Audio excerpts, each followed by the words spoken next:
नमस्कार, आपले स्वागत आहे आजच्या या कार्यक्रमात। माझं नाव आहे डॉक्टर मिलिंद सुधाकर सज्जनवार। मी आणि माझी टीम यवतमाळ, वर्धा, नागपूर आणि हिंगणघाट गेल्या 15 वर्षापासून आयुर्वेदिक प्रॅक्टिस करत आहे आणि या कार्यक्रमाच्या माध्यमातून आम्ही आयुर्वेदाविषयीची जी माहिती आहे ती आपल्या समोर मांडण्याचा प्रयत्न करतोय। तर आजचा विषय आहे गर्भिणी, परिचर्या आणि आयुर्वेद। आयुर्वेदामध्ये गर्भिणीविषयी काय सांगितलेलं आहे किंवा तिच्यासाठी काय योग्य आहे, तिने काय काळजी घ्यायला पाहिजे, खाण्यापिण्याविषयीचे नियम कसे पाळायला पाहिजे, वागणं कसं असलं पाहिजे, मानसिकता कशी ठेवायला पाहिजे आणि पूर्ण 9 महिन्यामध्ये आणि गर्भिणी अवस्थेमध्ये आणि 9 महिन्याच्या आधी पण म्हणजे प्रेग्नेंट व्हायच्या आधी पण ती कशी राहायला पाहिजे याविषयी आपण सगळं आज विचार बघणार आहोत। आजची जी परिस्थिती झालेली आहे की गेल्या काही वर्षांमध्ये ज्या पद्धतीचं आयुष्य गतिमान झालेलं आहे, एक तर फास्ट लाईफ आहे, फास्ट फूड आहे। जसे माणसांसोबत स्त्रियांनीही आपल्या करिअरसाठी खूप मेहनत घेत आहे, वेगवेगळ्या क्षेत्रामध्ये त्या पुढे जात आहे, पण ह्या सगळ्या प्रोसेसमध्ये म्हणजे घर आणि करिअर या दोघांमध्ये त्यांचा संघर्ष खूप होत आहे आणि त्या संघर्षाचा परिणाम त्यांच्या शरीरावर पण येत आहे। हा एक पहिला भाग। दुसरा एक भाग, एक तर लग्न उशिरा होत आहे आणि जी कुटुंब व्यवस्था आहे ती आपली न्यूक्लिअर आहे, जी पहिले 3 पिढ्या एकत्रित घरामध्ये राहत होत्या आणि त्यामुळे जर लहान बाळ घरामध्ये असेल तर जे आजी आजोबा आहे ते आपल्या नातवंडांना खेळवायचे, त्यांना संस्कार द्यायचे। तर हे जे एकत्रित पद्धतीचं जे काही कुटुंबाचं एकत्रीकरण होतं आणि त्यामध्ये जे काही शेअरिंग होतं ते आता बंद झालेलं आहे। दुसरी एक महत्त्वाची गोष्ट म्हणजे ज्या काही घरी आजी असायच्या त्यांना परंपरेनं किंवा अनुभवाने काही गोष्टी माहीत असायच्या, ज्या घरातल्या नवीन ज्या काही प्रेग्नेंट असलेल्या मुली आहे किंवा स्त्रिया आहे त्यांना मार्गदर्शन करायचं, ते सगळं बंद झालेलं आहे। तर आजचे जे काही उशिरा होणारे लग्न आहे आणि त्यामध्ये शरीरावर होणारे त्याचे दुष्परिणाम किंवा शरीर जेवढं 16, 17, 18 वर्षामध्ये जे सुदृढ असतं किंवा प्रेग्नेन्सी होल्ड करण्यालायक असतं तेवढं आजकाल 28-30 मध्ये तेवढं राहत नाही। म्हणून ह्या एका कारणासाठी आपल्याला आयुर्वेदाची कास धरणं गरजेचं आहे, कारण या निमित्तानेच आपल्या शरीरामध्ये जे काही शरीरातले दोष असतील, जे वयामुळे किंवा काही कारणामुळे आलेले असतील तर ते निघून जातील आणि येणारी जी गर्भिणीची अवस्था आहे ती पूर्ण 9 महिने सुदृढ राहील आणि त्यानंतरचं जे काही परिणाम आहे किंवा जे बाळ असणार आहे ते उत्तम पद्धतीचं होणार आहे। तर या सगळ्या बाबींमध्ये आपण काय बघणार आहोत की कुठला महिना हा योग्य आहे बाळ ठेवण्यासाठी म्हणजे गर्भिणीसाठी।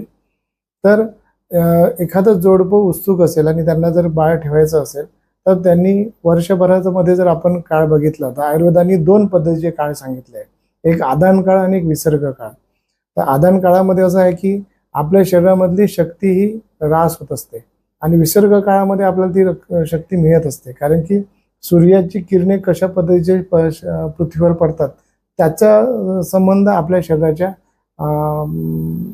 बळाशी आहे म्हणजे ताकदीशी आहे। तर यामध्ये आपल्याला हे बघायचं आहे की विसर्ग काळ जो आहे ज्यामध्ये साधारण ऑगस्ट पासूनचे जे महिने आहेत ते आपण त्यामध्ये धरतो। तर डिसेंबर आणि जानेवारी, नोव्हेंबर, डिसेंबर, जानेवारी हे जे 3 महिने आहे हे आपण प्रेग्नेन्सी ठेवण्यासाठी प्लॅन करायला पाहिजे। पण त्यासाठी आपल्याला पूर्वतयारी जर करायची शरीराची, जशी गर्भसंस्कार म्हणून जी काही पद्धत आहे त्यामध्ये शरीरशुद्धी आणि बीजशुद्धी असे 2 महत्त्वाचे घटक आहेत। तर आधी पहिले दोघांनी आपल्या शरीराचे पंचकर्म करून घ्यावेत।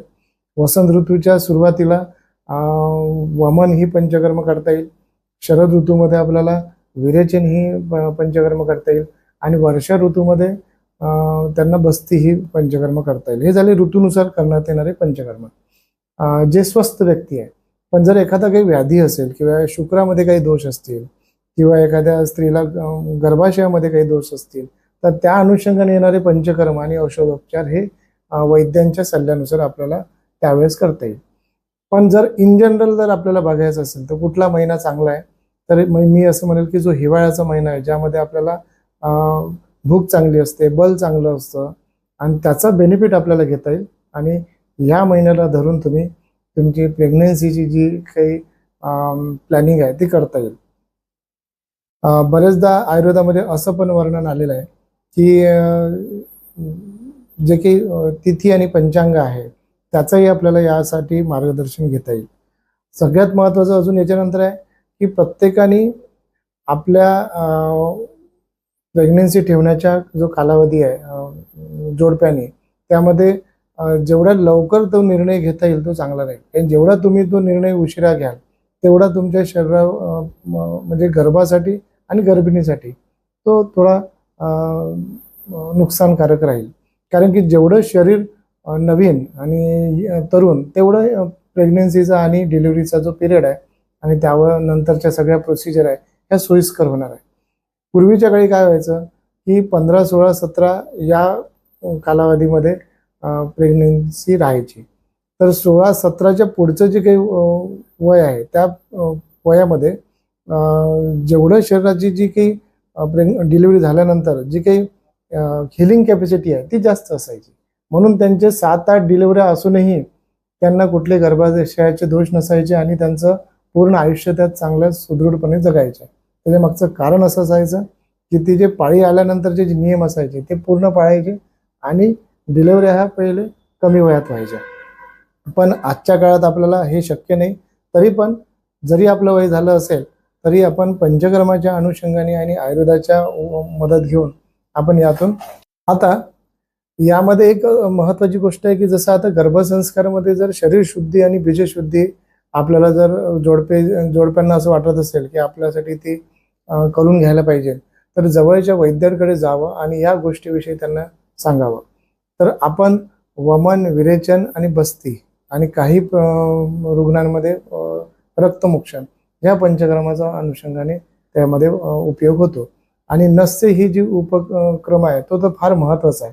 यामध्ये विशिष्ट तिथीला काही वडाच्या कोंबाचं एक औषध असतं जे आपण उजव्या नागपुडीमध्ये टाकतो. त्याने सुदृढ संततीसाठी त्याचा फायदा होतो. कारण की वड जो आहे हा त्याच्या पारंब्यातून वाढतो, त्याच्यामध्ये प्रोजेनी वाढवण्याची कॅपॅसिटी जास्त आहे. तर त्याच्या कोंबामध्ये तो गुण असल्यामुळे आपण त्याचा सुदृढ संतती आणि संतती टिकण्यासाठी म्हणून आपण त्या औषधीचा वापर करतो नस्यामार्फत.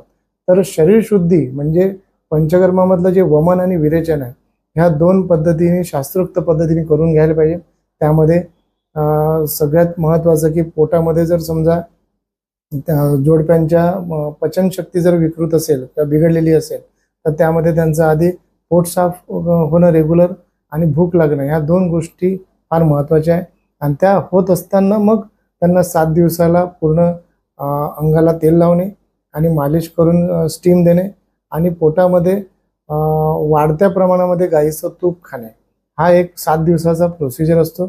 आणि त्यानंतर पूर्णपणे त्यांची तयारी झाली की नाही हा सगळा भाग वैद्य लोक बघतात आणि त्यानुसार मग त्यांना वमन आणि विरेचन ह्या दोन प्रोसिजर सजेस्ट करतात. त्यामध्ये वमनामध्ये सकाळीच्या वेळेस हे जनरली असतं उपाशीपोटी करायचं. मदनफळ आणि ज्येष्ठमध याचे विशिष्ट काढे आम्ही प्रमाणात तयार करतो आणि ते पेशंटला वमनासाठी देतो. त्याने ती विधी साधारण कफ पूर्णपणे पडून पित्त दिसेपर्यंत आपण हा विधी करतो. तर अशा पद्धतीने वमन आणि विरेचन म्हणजे जुलाबावाटे देण्यात जातं औषध, त्याची पण तयारी पूर्ण वमनासारखीच आपण करतो. तर असं वमन विरेचन जर त्या दोन्ही जोडप्यांनी केलं तर सगळ्यात पहिले त्यांच्या रोजच्या आहारामधून जे धातू तयार होतात ते चांगल्या पद्धतीचे तयार व्हायला लागतील. हा सगळ्यात महत्त्वाचा त्यामध्ये भाग आहे पंचकर्माच्या बाबतीत. आता बस्ती उपचार करून जो वातासाठीच विशेष करून सांगितलेला आहे तो केल्यानंतर जेवढे काही पोट साफ होणे, लघवी साफ होणे, वीर्य बाहेर येणे, वीर्य थांबणे किंवा मैथून कर्म करताना वीर्य धातू जे आहे ते व्यवस्थित त्या ठिकाणी पोहोचणे ह्या सगळ्या गोष्टी अपान वायूमध्ये येतात. आणि अपान वायू जर चांगला असेल जो कमरेच्या भागामध्ये मोठ्या आतड्यामध्ये असतो तर तो आपला बस्ती ह्या उपक्रमाने बॅलन्स होणार आहे. तर वमन, विरेचन आणि बस्ती असे 3 उपक्रम आपण जर करून घेतले तर आपली शरीर शुद्धी ही उत्तम पद्धतीने होणार आहे.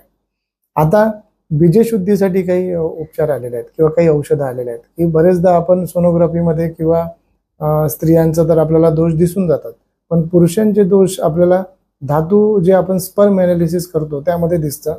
आणि बरेचदा असं पाहण्यात येतं की त्यामध्ये धातूंमध्ये किंवा स्पर्ममध्ये पस सेल आहे किंवा ऑलिगोस्पर्मी आहे, म्हणजे त्यांची संख्या कमी आहे. तर अशा कंडिशनमध्ये काही विशिष्ट औषधं आलेले आहेत की जे यातले हे दोष काढले जातात. धातूंमध्ये काही ग्रंथी असतील, गाठी असतील किंवा जे शुक्रजंतू आहे त्याच्यामध्ये काही सिमेन आहे, त्याच्यामध्ये काही पस असेल किंवा क्षीण असतील, म्हणजे प्रमाण कमी असेल, मोटिलिटी कमी असेल, तर त्या अनुषंगाने आपल्याला काही औषधं आणि काही उपचार करता येतात. वाग्भट नावाचा ग्रंथ आहे, त्याच्या शारीरस्थान म्हणून एक भाग आहे, त्याच्यामध्ये पहिल्या अध्यायामध्ये या सगळ्या अवस्थेंवर औषधं आलेले आहेत. आता यानंतर आपल्याला हे बघायचं की आयुर्वेदामध्ये गर्भनिर्मितीसाठी 6 फॅक्टर महत्त्वाचे सांगितले आहेत. त्यामध्ये पहिला फॅक्टर सांगितला पितृज भाव, मातृज भाव, म्हणजे जे आई वडिलांकडून आलेले आहेत ते आणि आईकडून आलेले आहेत ते. त्यानंतर आलेला आहे सत्वज भाग आणि रसज भाग, आणि 5वा आहे सात्मज आणि 6वा आहे आत्मज भाव. तर आपण म्हणजे जोडप्यांनी जे काही प्रयत्न केले असतील ते आणि डॉक्टरांनी हे सगळे भाग जे येणार आहे गर्भनिर्मितीसाठी, यामध्ये 5 भावांवरच आपण काम करू शकतो, जे मी आता सांगितले. फक्त आत्मज भाव जो असतो त्यावर आपल्याला काम करता येत नाही, तो निसर्गाच्या अधीन आहे.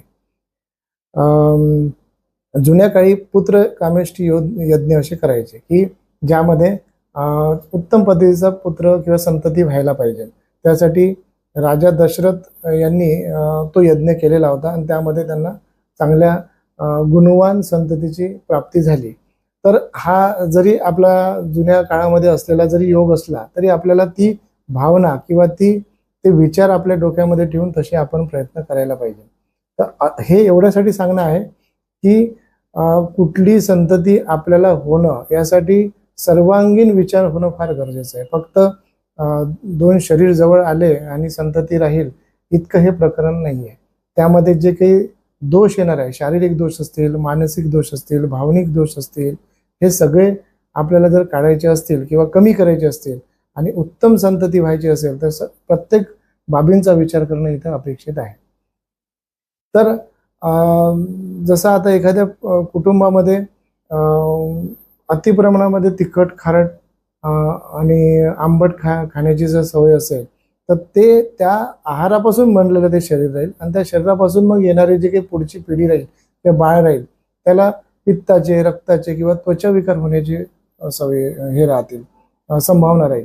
किंवा एखाद्या फॅमिलीमध्ये खूप गोड पदार्थ किंवा फास्ट फूड खायची जर पद्धत असेल तर त्या मग लेडी मार्फत किंवा त्या स्त्री मार्फत त्या येणाऱ्या बाळाला कफाचे किंवा मुलीला जर असेल तर वजन जास्त असणे, ओबेसिटी सारखे लक्षणं आपल्याला दिसू शकतात. अजून एक महत्त्वाची गोष्ट अशी आहे की जर स्त्रियांचं वजन ऑलरेडी जास्त असेल आणि त्या जर प्रेग्नेंट राहिल्या तर त्यांचं अजून पुढे 9 ते 13 किलो वजन वाढणार आहे. म्हणून अशा स्त्रियांनी प्रेग्नेन्सीच्या आधीच जर आपलं वजन आटोक्यात आणलं तर तो एक महत्त्वाचा भाग राहील. कारण की ऑलरेडी वजन जास्त असेल त्यात प्रेग्नेन्सी राहिली तर आणि मग डिलिव्हरी नंतर जे तुम्हाला वजन कमी करायचं राहतं त्यावेळेस खूप मेहनत घ्यावं लागते किंवा ते फार अडचणीचं होऊन जातं. बऱ्याच स्त्रियांचं तर होत पण नाही आयुष्यभर आणि पोटाचा तुलतुलीतपणा तिथे भरपूर असतो, तो कशानेच जात नाही. म्हणून अशा स्त्रियांनी आधीच प्रेग्नेन्सीच्या आधी जर आपलं वेट रिडक्शन केलं हेल्दी वेने, आयुर्वेदामध्ये यामध्ये खूप सुंदर औषधं आलेले आहेत आणि काही पंचकर्म आले की त्या माध्यमातून आपण वजन कमी करू शकतो. हे दोघांसाठी महत्त्वाचं आहे, पुरुषांसाठी पण आणि स्त्रियांसाठी पण. पुरुषांसाठी मी असं सांगेल की त्यांच्या रोजच्या दैनंदिनीमध्ये काही व्यसनं असतील तर त्यांनी गर्भ राहण्याच्या एक साधारण 6 महिन्याआधी किंवा 1 वर्ष आधीपर्यंत सगळे व्यसनं बंद करायला पाहिजे. तेव्हा कुठे येणारं जे बाळ राहील ते पूर्ण दोषांपासून मुक्त राहील. तर ह्या महत्त्वाच्या गोष्टी आपल्याला तिथे सांगता येईल. गर्भिणीचा जर आहार आपण या पद्धतीने बघितला की एकदा ती गर्भ पोटात राहिला तर तिने तेव्हापासून मिठाचं प्रमाण कमी करावं आणि तिखट आणि आंबट चवींचं प्रमाण कमी करावं. कारण की निसर्गतः स्त्री ही आग्नेयी आहे, म्हणजे तिच्या शरीरामध्ये उष्णताही जास्त असते आणि पुरुष हा सोमात्मक आहे, म्हणजे तो थंड गुणाचा आहे आणि जेव्हा आपण खारट, आंबट आणि तिखट या 3 चवीचे पदार्थ जास्त खातो, तर आपल्या शरीरामध्ये म्हणजे त्या स्त्रीच्या शरीरामध्ये उष्णता वाढण्याचं प्रमाण जास्त राहणार आहे. म्हणून पूर्ण 9 महिने तिने गाईचं दूध, तूप, मध, साठेसाळीचा तांदूळ, मुगाचं वरण, ज्वारीची भाकर किंवा गव्हाची पोळी, तूप लावून गव्हाची खीर, ह्या सगळे हेच पदार्थ तिने प्रामुख्याने खाण्यामध्ये असायला पाहिजे, ज्याला आपण सात्विक भोजन म्हणतो. अजून एक महत्वाची गोष्ट आहे की कुठल्याही एका रसाचा अतिप्रमाणामध्ये वापर करू नये. म्हणजे एका चवीचा, जसं गोडच खूप खात आहे किंवा खारटच खूप खात आहे, प्रत्येक जेवणामध्ये आपण वरून मीठ करून घेत आहे, हे सगळं टाळायला पाहिजे. अजून काही गोष्टी अशा आहे की ज्या त्या स्त्रीने प्रामुख्याने टाळायला पाहिजे. ते म्हणजे तोंडल्याची भाजी. तोंडल्याच्या भाजीमध्ये बऱ्यापैकी बुद्धिमांद्य करणारी ती भाजी आहे. म्हणून जर येणारा बाळ जर आपल्याला बुद्धिमान पाहिजे असेल किंवा त्याच्या बुद्धीचा विकास उत्तम पद्धतीचा व्हायचा असं जर अपेक्षित असेल, तर त्यांनी तोंडल्याची भाजी बंद करायला पाहिजे. पूर्ण 9 महिन्याच्या कालावधीमध्ये तिने पपई खायला नको. पपई ही उष्ण आहे आणि तिची प्रभावाने ती गर्भस्राव करणारी आहे. म्हणून पपई आपण तिथे अवॉइड करायला हवी. अननस खाणे किंवा अननसचा ज्यूस पिणे ह्या पूर्ण 9 महिन्याच्या काळामध्ये बंद करायला पाहिजे. तेवढ्यासाठी की जर आपण अननसचा जर ज्यूस काढून किंवा रस काढून जर आपण ठेवला आणि त्याच्यामध्ये जर मांसाचा तुकडा टाकला, तर तो कालांतराने काही वेळाने तो विरघळलेला असतो. तर एवढी गर्भस्राव करण्याची ताकद त्या अननसमध्ये असते. म्हणून चुकून ह्या 9 महिन्याच्या कालावधीमध्ये आपण बंद करायला पाहिजे. असे काही उष्ण पदार्थ आहे, जसं काळे मिरे आहे किंवा मिरच्या आहे किंवा बिबा आहे, भल्लातक आहे, तर अशासारखे पदार्थ जे उष्ण स्वरूपाचे आहे ते ह्या 9 महिन्यामध्ये आपण जर टाळले तर उत्तम होईल. आपण आयुर्वेदामध्ये अजून पूर्ण 8 महिन्यामध्ये किंवा 9 महिन्यामध्ये काय आहार असायला पाहिजे आणि काय औषधं घ्यायला पाहिजे त्याचं पण वर्णन आलेलं आहे. तर पहिल्या महिन्यामध्ये असं सांगितलेलं आहे की दूध, लोणी, खडीसाखर आणि ज्येष्ठमध हे एकत्र करून खायला सांगितलेलं आहे. आणि फालसा नावाचं एक फळ असतं जे तुम्हाला कुठल्याही आयुर्वेदिक डॉक्टरकडे मिळतील, त्यांच्याकडे जाऊन ते आणायचं आणि त्याचा वापर तुम्ही करू शकता. ज्या स्त्रियांना वारंवार गर्भपात होतात किंवा पोटात गर्भाची वाढ व्यवस्थित होत नाही किंवा आयुजियरची कंडिशन असेल, तर याच्यासाठी उत्तम एक औषध आयुर्वेदामध्ये आलेलं आहे.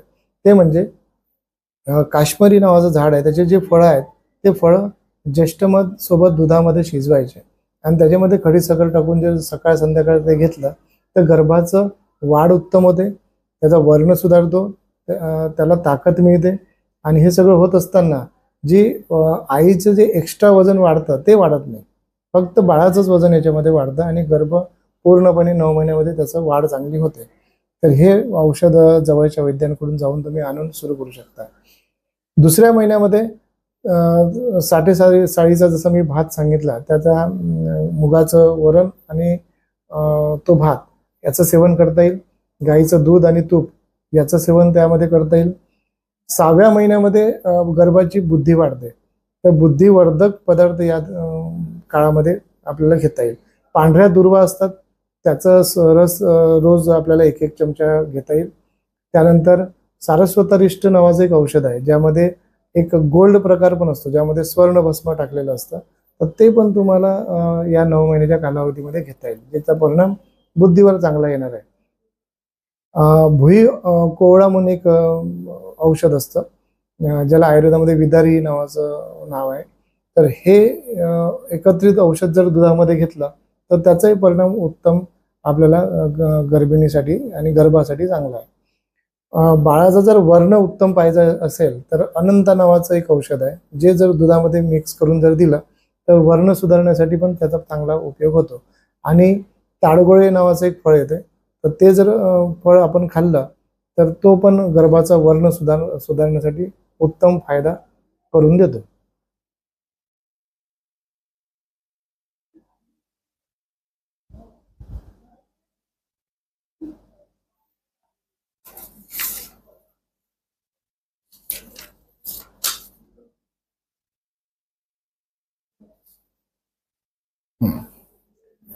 बऱ्याच जणांचा हा प्रश्न असतो की नॉर्मल डिलिव्हरीसाठी काय करायचं. तर फार त्यासाठी विशेष कष्ट घ्यावं लागत नाही. जर 9 महिन्याचे जे आपण आतापर्यंत सांगितलं ते जर पाळलं आणि त्याच्या आधी जर गर्भसंस्कार च्या अनुषंगाने आलेले जे शरीरशुद्धी आणि बीजशुद्धीचे सगळे उपक्रम केले तर आणि काही व्यायाम केले तर आपोआपच, आणि सगळ्यात महत्त्वाचं आहे की त्या गर्भिणीची मानसिकता पाहिजे की तिला स्वतःहून तिचं डिलिव्हरी जी आहे ती नॉर्मल व्हावी, यासाठी तिची मानसिकता सगळ्यात पहिले तयार व्हायला पाहिजे. आयुर्वेदामध्ये जर गर्भिणीसाठी सर्वात श्रेष्ठ जर काही सांगितलं असेल तर ते सांगितलंय तिचं प्रसन्न मन. त्यामुळे तिने पूर्ण 9 महिन्याच्या कालावधीपासून, जेव्हापासून तिला कळलं की ती प्रेग्नेंट आहे, तेव्हापासून तिने आणि तिच्या जोडीदाराने घरामध्ये प्रसन्न वातावरण राहील यासाठी प्रयत्न करायला पाहिजे. झोप येत नाही म्हणून रात्री मोबाईल बघणे किंवा त्यामध्ये हॉरर किंवा भांडणं किंवा क्राईमच्या सिरियल किंवा रील्स बघणे हे सगळं टाळायला पाहिजे. कारण तिच्या प्रत्येक मानसिकतेचा परिणाम गर्भावर होणार आहे. जसं ती विचार करणार आहे तसा गर्भ होणार आहे. ती जर घाबरट असेल तर बाळ पण घाबरट होणार आहे. तर ती जर चिडचिड करणार असेल तर बाळ पण तसं होणार आहे. त्याच्यामुळे 9 महिन्याच्या कालावधीमध्ये जर आपण ह्या गोष्टीपासून दूर राहिलो, चांगल्या पॉझिटिव्ह गोष्टींचं वाचन केलं, धार्मिक किंवा जे आध्यात्मिक ग्रंथ आहे त्यांचं जर वाचन केलं, सतत हिंमत वाढवणारा आणि कॉन्फिडन्स निर्माण करणाऱ्या जर गोष्टी जर आपण पाळल्या तर त्याचा परिणाम डायरेक्ट गर्भावर येणार आहे आणि गर्भ त्या पद्धतीने तसा वाढणार आहे. तर ह्या पद्धतीने ह्या सगळ्या गोष्टी आपण फॉलो करू शकतो. नॉर्मल डिलिव्हरीसाठी जर काही ज्यांना इच्छा असेल किंवा प्रयत्न करायचे असतील तर त्यांनी जवळच्या वैद्याकडे जाऊन 8वा महिना संपल्यानंतर शतावधी नावाचा बस्ती त्यांनी घ्यायला पाहिजे. आणि त्याचा मात्रा बस्ती घ्यायचा असतो तर तो त्या पेशंटनुसार ठरतो. 30 ml ते 60 ml या प्रमाणामध्ये तो देता येतो. आणि तोच बस्ती 8वा महिना संपल्यानंतर 9वा महिना जेव्हा लागेल तिथून ती सुरू करायचा, ते थेट डिलिव्हरी होतपर्यंत रेग्युलर घ्यायचं. याचा एकदम उत्तम परिणाम येतो आणि रुग्णांना असं दिसतं की खूप चांगल्या पद्धतीने पर्सेंटेज जे आहे ते नॉर्मल डिलिव्हरीचं या दरम्यान वाढतं. तर अशा पद्धतीने आपण एकंदरीत गर्भिणीने काय करायला पाहिजे, काय काळजी घ्यायला पाहिजे, खाणंपिणं काय करायला पाहिजे ते सांगितलेलं आहे. विहाराच्या बाबतीत तिने